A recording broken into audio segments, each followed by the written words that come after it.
टी20 विश्वकप 2026को सेमिफाइनलमा भारतले इङ्ल्यान्डसँग कडा भिडन्त गर्नुपर्नेछ। खेल अगाडि नै एउटा भिडियो सार्वजनिक भयो जसले सामाजिक सञ्जालमा तरङ्ग ल्यायो। भारतीय टोली मुम्बई पुगेपछि एयरपोर्टबाट बसमा खेलाडीहरू होटेलतर्फ लागिरहेका देखिन्छन्।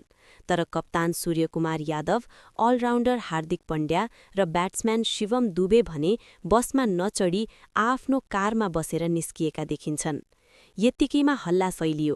के यी 3 खेलाडीले टोली छोडे? के सेमिफाइनल अघि टिममा केही समस्या छ? बीसीसीआईले के गर्दैछ? तर वास्तविकता अलि फरक छ। यी 3 खेलाडी मुम्बईकै बासिन्दा हुन्। टोली मुम्बईमै पुगेकाले उनीहरू होटलमा बस्नुपर्ने बाध्यता थिएन। त्यसैले उनीहरू सिधै आफ्नै घर गएका हुन्। टोली व्यवस्थापनबाट पनि कुनै अनुशासन उल्लङ्घन भएको जानकारी आएको छैन। तर फ्यानहरू भने शान्त छैनन्। ठूलो